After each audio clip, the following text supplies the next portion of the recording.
Guys, it is good to be back for another conversation. The first one was a ton of fun, and it was sweet to hear a bit of feedback from the community. Yeah, it was really nice. Yeah. had messages and people just saying how much they loved just three people getting together and talking about Jesus. Yeah. It's a good time. It's a good time. Now, another great time is the Christmas season, which we are now not debatable anymore. We're in the it. Christmas season. Everyone's tree is up. Yeah, Lucas and I on November 1st decided that it was the Christmas season, but there were a couple of people who were willing to argue, and now No argument. no argument. So got a question for each of you guys. What is your favorite Christmas movie and Christmas song? Wow. So easy for me. I can go first. Yeah, please. go for it. Awkward little tidbit there. I actually Yeah. don't have my tree up. I just moved into the new house, so I think I get a pass. Okay. Okay, because we just moved in. Do Yeah. I get a pass? I don't think so. It's December 2nd, bro. Yeah, I know, dude. I'm on it. Okay, this weekend. So we're putting up the lights Saturday. Okay. My dad and brother-in-law were gonna go around put each other's lights up, and then the Nice. tree's going up Sunday. Favorite Christmas song is Nat King Cole, "A Christmas Song." Very nice. It's incredible. Or the Classy. Christmas song. That's it's classy. the chestnuts roasting on an open fire. Yeah. That's good. Great. That's And good. then Muppet Christmas Carol for Oh, me. We nice. watch it as a family every Christmas Eve. It's and there's some great music in that one too. Is that why when I dropped by the Southside office the other day, Kermit the Frog were was hearing Kermit, singing? though. Yeah. Amazing. You were like, dude, what'd you say? I've been so blessed by Kermit or something? yeah, I'm like, Kermit's blessing me right now. There it is. Get blessed, boys. Get And blessed. Brock, how about for you? Favorite Christmas movie, favorite Christmas Favorite song? Christmas movie's easy. Claymation Rudolph. Oh, it's a so good. I've classic. never seen that. I've never seen that. I'll put it on the list. I like that. It's only like 30 minutes, I think. Okay. Yeah. You've it? never seen that. How I hard actually did you try to not see that? It's I like- feel like it's everywhere. Yeah. Is it like a Hallmark one? Then I probably have. No, it's like No, it's ancient. I don't know. Claymation Everything I know ancient, about yeah. Rudolph, I know against my will. Like I've never gone seeking it out. It's I just didn't want to kinda know there. this. Yeah. Okay, And so then Claymation Rudolph. Song. I actually don't know the title of it. I think it's called Christmas Song, but it's on one of your playlists. Oh, okay. But that's all I know. Oh, so you just stole. Sweet. Yeah, You yeah, just yeah. stole my answer. But Yeah. are we cool with that? Christmas song? Yeah, Yeah. you guys can both like That's it. Was very that the generic. same? Are we talking about the same? It's not Christmas Fire. Christmas song. Christmas Christmas Fire. Chestnuts somebody pray for roasting me? on an open fire. Christmas Fire is Brock's favorite Christmas movie. He just watches the log. I absolutely love it. It's an hour and it's beautiful. I don't And know it just comes on again. It's so good. Oh, the plot development when the hand enters. Oh man. Oh, That's that's good. funny. All right, enough shade thrown at me. Zach, what's your favorite Christmas movie and Christmas song? Get ready to roast him. Oh man. Yeah, no, I think Home Alone has got to be the number one I Christmas can't roast movie. that, bro. No, I can't. And I That's like good. that Harry's style, not Harry Styles, but Harry's style has come back. Harry's style. Harry's style, like Yeah, the just- robber yeah. and his way of Oh, fashion. okay. Yeah. You're right. Okay. Yeah, there's a Harry Yeah, and Marv, wow. right? Yeah, and, yeah. and Harry, he always wears the like double roll beanie and the Yeah, pea yeah, coat. yeah. That is so true. His That style is came true. back around. Yeah. Yeah. That was my toque. That's how Yeah, I wear it. exactly. So I don't know. I was watching that the other night and I was like, man, like everyone would love Harry's outfit right now. So Yeah. he was ahead of his time. He doesn't look sus. He doesn't look If sus. he's walking but around town, so sus though. that's Super so Watch out sus, for though. Harry. So sus. And the favorite Christmas song would be probably the Sufjan Stevens version of Joy to the World. That guy's Christmas albums are insane. Dude, his albums are nuts. Just in general. Yeah. The guy makes so much music. I don't think I'm hipster enough to be a youth pastor. Sorry, bro. I mean, it's not a requirement. No? No. Okay. It's No. not. Because no. even with Harry's style and that song, those don't match up. At with least me. you know the I'm name wearing of your Air Maxes, song. bro. At least you know the name of your favorite song. Yeah. Yeah. I still have to YouTube what it is. Lucas is so- trying to look up the hip hop Christmas. He's like, yeah. Justin Bieber, Michael Bublé. oh, yeah. oh, yeah, yeah. Those will play. So the topic for this week's discussion up on the wall behind us is I need help. And I know personally over the past few months, I've had to learn to ask for help more than I ever really have had to before. And partially it's because we've had to change up. I've had to change up so many of the things that I do and had to embrace so much change in such a short amount of time. I just haven't been able to do it Yeah. on my own. And in the process, I've had to get used to admitting that I can't do things myself, which is uncomfortable for me. I like to be able to just take care of things on my own. And at the end of last week's discussion, we each had a call to action for our group, something we think people could do. And Brock, yours was dig deep and reach out. So what does this word reach out mean? When you want someone to reach out, what do you want them to do? Yeah, and as we were kind of talking, sometimes we get like caught up in these really easy hang up phrases where it's like reach out, do this. Right. And it's kind of like an easy way to end the sentence. We're all in this together. We're all in this It's together. almost like a cop-out. Yeah, like it's like, and we kind of don't really know what it means. Right. Mm-hmm. And I actually am excited to talk about this Yeah. topic of I need help because, you know, it gives us the opportunity of kind of like opening that up and what does that actually look Right. like? And for me personally, that it can be reaching out like a text message, but I think it actually is more than that. I think it's more building the groundwork for a support system that you might not even need yet. But it's creating bridges to people that you know when you are in a season that Right. you have that support group surrounded and that they're going to be there for you Right. when you need it the most. Yeah.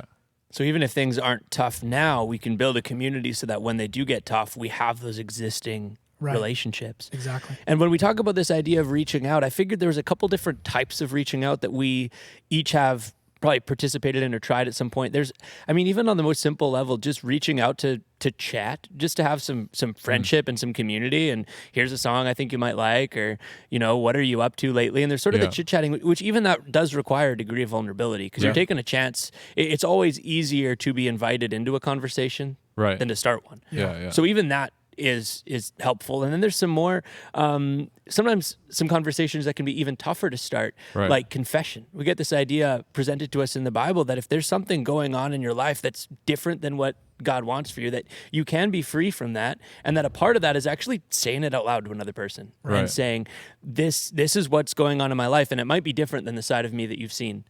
And that is an incredibly scary thing to do a lot of the time.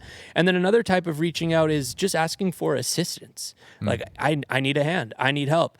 And it could be as simple as, you know, getting Lucas to come by the sandwich store and pick up your hot apple cider because you don't have a cup holder and you're going to spill it all over yourself. You're welcome, bro. Did happen. Scooters, they're great for some purposes, not so great for others. Looks amazing though. Or assistance could be like, hey, I need someone to talk to every now and then. You know, I just need some help figuring this out, or I need someone to pray for me. Part of reaching out can be actually asking for some practical help. Now, anytime we do that though, it requires vulnerability. Right. And vulnerability is another buzzword that we can throw around a lot more often than we actually think about it and sit down and understand it. When I think of the word vulnerability, I think of being known accurately. Like the person that I really am being seen. Right. That's vulnerability. Right. Versus what was the way you put it earlier? Like you're portraying an image kind of, or Yeah, because I think the opposite of vulnerability, and this comes really naturally to a lot of us, is projecting an image. Right. And I think of it the same way I think of a projector, right? Where there's like a light that comes out that puts something else on the wall. That's what we've got going on behind us, right? Like that's not a real painting behind us. It's just a projection, an illusion, right? Right. And we each, at times, can curate. We can create our own version of us that we want to interact with the world. Right. And often, I think it's because we're afraid of what will happen or uncertain of what will happen if people see the real version of us. And it's safer, it's easier, it's more comfortable to go through life showing a version of you that you think other people want to see. Right. And when we talk about something like reaching out, like admitting you need help, like confessing the sins, the brokenness in our lives, that can be a scary thing because that projection is exposed for what it is. Right. And if we're being honest, that's the longing of so many of our hearts, is to be known. Yeah. But we've created this culture of projection, right, and the internet world of what we actually look like online and in our real life, that it becomes scarier and scarier and scarier as we continue to post. And this is what I would like to be known for, instead of this is who I actually am. And what's crazy about that too is, I think you're right. I think all of our hearts have that longing to really be known. But yet, so we all feel that way. I think that's human nature. But yet, so many of us too, while we're feeling that way, we go online, and when someone does expose something about who they really are that we don't like, we're quick to jump on there and bash it, when we ourselves would love to be known, you know. And so we're on one hand, we're squashing other people's attempts to do that, and then we're desperately wanting to be known at the same time. It's weird, and I think that's kind of compounded by social media, where people will say things and do things on there that they would just never do if they were having a face-to-face conversation too. And to go along with almost another thing that happens on social media is the idea of when people come and they show their weakness online. I see this often when they reveal their weaknesses and almost their humanness. There's a drawing to that person. Yeah. I've heard it said that like people can't relate to strengths, like when you're flexing and this is how great I am, but they can relate to weakness. They can relate to the feeling of not measuring up. Yeah. So there's that scary feeling of you're about to get squashed, but on the other side, there is that beautiful moment where you become human to the people around. As a leader, it's important to reveal that human part of you online, especially to create that draw of, hey, I'm just like you. And little newsflash too, we're all leaders. Yeah. Just to clarify, no one's getting a cop out. That's good. Yeah. That's good. Well, and Brock, you touching on that kind of brings me to this idea of the courage required. But it usually ends up being really worth it after that kind of first moment of courage. And I think of cliff jumping. Like cliff jumping isn't that hard. It's actually a ton of fun if you're in a safe environment. Be safe. But there's the hardest part is the first minute, like the first kind of like actually jumping off. Or 10 minutes. The first 10 minutes. Yeah. But once you get yourself off the edge, like gravity does the rest and you just have an amazing time. And I think the same thing can often be true with reaching out, where like just opening your mouth for that, getting the first couple of words out of that's the scary part. After that, it gets a whole lot easier. And Brock, you have a story you found in the Bible about someone who had, faith. They were hoping for something, and what they actually ended up getting was a whole lot more. Right. Why don't you tell us that story? Yeah, as I was reading the word, there's so many moments. There's some characters in the Bible that I relate to so well and there's other characters that are just superstars that I'm just like, I can't measure up, that same concept of like, man, I relate to some characters because they show their humanness. Right. Yeah. And I find that so much in the New Testament with Peter. Because Peter, man, he tries his hardest. He's the first one to say something, like have an idea, and often ends up with like foot in mouth situation, or he messing up and feeling disappointed. And I love in Matthew chapter 14, around 20, 22, I think the verse is, where the disciples are in the boat and all of a sudden they see Jesus walking on water and they're terrified. They think it's a ghost. And then Peter calls out to Jesus. He's like, if it's you, like, let me hear your voice and I'll come out. I'll get out of this boat and run towards you. Right. And he gets out of the boat and he starts walking on water towards Jesus. And then he has this moment of doubt and he begins to sink. This moment of just humanity. Right. And all of a sudden you see human reaching out to God. Like, help me, save me. And so many times as Jesus grabs him, pulls him back in the boat, there's this moment in my mind's eye where I see Peter soaking wet, almost disappointed, almost embarrassed in front of 11 of his best friends. Who are all completely dry on this boat watching. Just thinking, what just happened? Why did you think you could get out of the boat? Right. And I relate to Peter in that moment. And you relate to Peter too. Like you were just talking about that moment of weakness. Right. Like we were just talking about how we can connect with someone. So that you said that moment of doubt and he starts sinking. Right. And that's why I think that's why we're so drawn to that. Right. So relatable. And so he's sitting in this boat soaking wet. And as I'm reading this, I'm thinking, man, in my life, I would much rather be that disciple who's soaking wet. Right. In the world's eye might look like a disappointment. But there was this moment that he had with Jesus because he took the risk for walking out. And in the Bible, Jesus even calls him out. It's like, you have little faith. And we're like, man, Peter, you have little faith, bro. But the disciples in the boat had none. Right. You know what I mean? And this is like, even for our students, if I'm being so bold, it's like, hey, this is a beautiful moment for you to reach out. And some students will. Yeah. Some students will take the risk and have that moment because we have no idea what that encounter with Jesus will look like. Right. But there's some students who won't. Right. There's some students who will be like, I'd rather stay dry and play this one safe. Right. And even earlier, we just had the opportunity to sit down with your dad, Pastor Mike, and just talk about what this idea looks like. And he had some wisdom to drop about like, you don't need community. In this moment, you might not actually need it until you do. Right. Yeah. And that's a scary moment to think like, I think I'm okay right now. I got Among Us. I got my Facebook, Instagram, like TikTok. I'm like, I'm okay right now. Right. You got Christmas Fire? I got Christmas Fire All playing day, in the soundtrack. straight It's out. good. I'm watching the fire. Yeah, so Brock, you bring up something that I've actually seen in your life and know is true, that you would rather be someone of little faith than no faith, and you'd rather be someone who tries and fails than someone who doesn't try at all. And in that, you've received goodness and you've received help and you've received blessing from Jesus. And it shows in your life that he did come through for you, that he did give you blessing on the other side of that risk. And Lucas, I've seen that in you too. Talk to us a little bit about the blessing you've seen on the other side of the risk of reaching out. Yeah, no, I think this conversation has made me relate to it myself. And then I think there's a lot of students and people listening who might be in the same spot. And so for me in high school, I was decent athlete, doing well in school.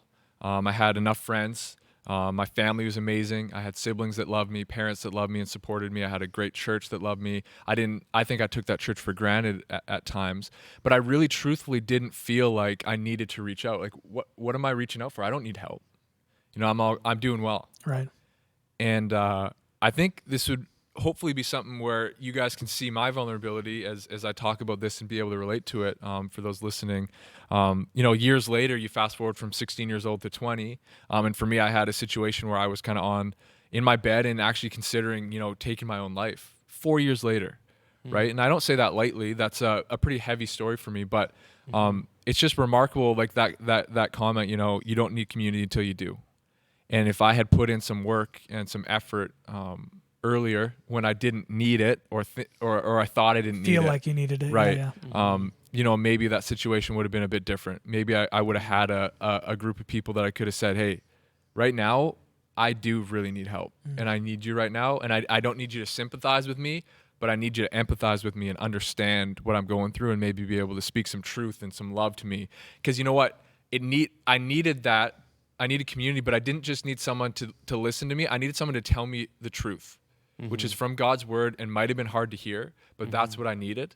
And so, I just want to encourage anyone that might be listening right now or in a spot where either they do need help and I encourage you to reach out, or maybe you don't feel like you do. Well, I'm going to promise you there's going to come a time where you do, because on the outside in high school, if I can say this myself, I think I looked like I had it all together. And then I didn't. But years later, it compounded and I was in that spot and it was like I felt so alone. And I'll always remember this feeling driving home in my car after making a mistake that I knew I shouldn't have made, and just the complete feeling of emptiness. And that was like the moment where I'm like, I needed help. And I didn't have anyone besides my parents that were there for me, and I just had too much pride to go to my parents. Yeah, and so many people can relate to that feeling of despair and shame and guilt. And I find it funny. Society constantly reminds us of, this is normal. You're young. Go out, experience things. There's no consequences to your immediate choices. But we all find ourselves in those moments of shame, guilt, those feelings of there has to be more than this. And Lucas, as you describe, how you were feeling in that moment, and I look at the man I know, and I don't see that in your life right now. I don't see you going through life like a lonely shell of a guy filled with regret. Right. What changed between then and now? I mean, I think what changed was in that moment for me, I had nowhere to turn but to turn to God. And this same God that I had been running from for so many years, rejecting for so many years, and he still showed up for me. And that's the God that we do serve. And that's so cool to think back to that. And I'm forever grateful for that. But I also know that from that moment on, it's been a slow progression as I've followed God one next step at a time, imperfectly, screwing up a lot, but committing to day after day, year after year, just taking one next step at a time, keeping it simple. Because I can wrap my mind around one next step.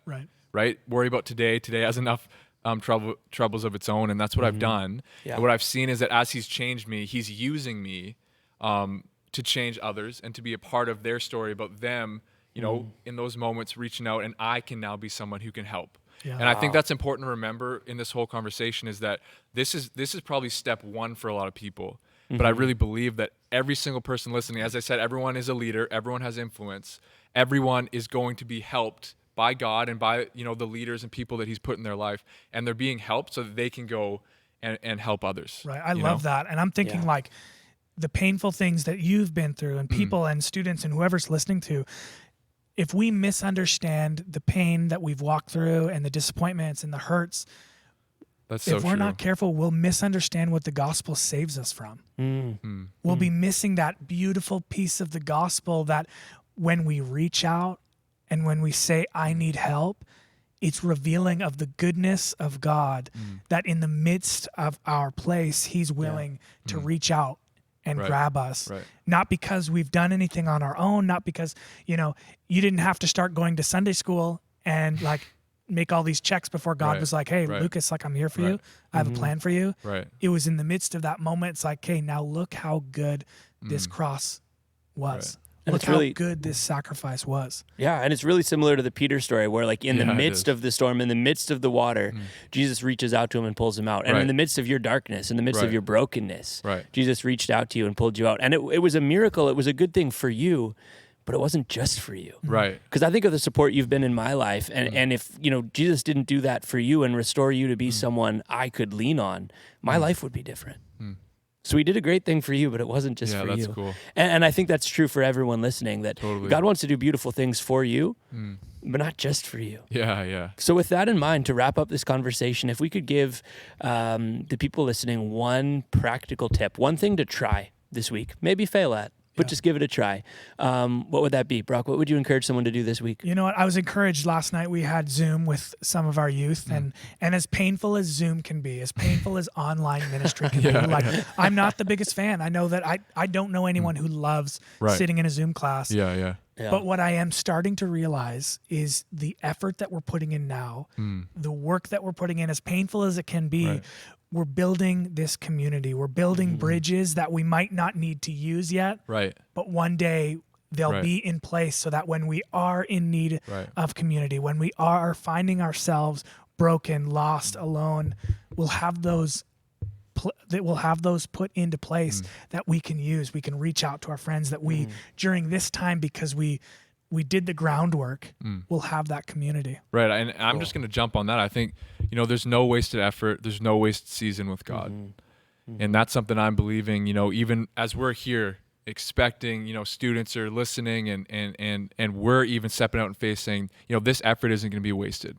And in the same way, just to piggyback off that, I think, we don't think we need community until we do. And I think that's what you're saying is let's build these bridges now. And if we can do it in this season, in this difficult season, I really believe that we'll be able to do it, exponentially more and have even more impact when things, return to whatever normal looks like. Right. What about you, Zach? What do you have? So I want to challenge people this week just to be a little bit more vulnerable than you were last week. And by vulnerable, I mean just to be seen and known for who you actually are. Because almost everyone I talk to about vulnerability says that they wish their community was more vulnerable. Right. They wish the people around them, their family, their friends, they wish they could be themselves. But who is going to make your environment that way if you don't? Yeah, you got to go first. Because everyone's waiting for someone else to start. Right. And I know it'll be hard. I know it's a big request I'm making. But that's what it is. Just be the first one. Be the first one. Yeah, and I think I know from experience, even in this podcast, that's one thing I am good at. I'll put it right out there for people, and I know that it's tiring. It can feel scary, but I also know that that's when I've seen the most people be able to relate to me, and I've been able to help the most people when I've went first and been vulnerable like that. So this was fun.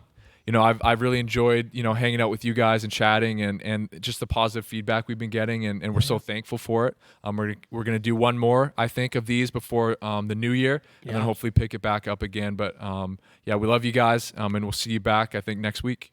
Sounds good. See you next week. Sounds good. Peace.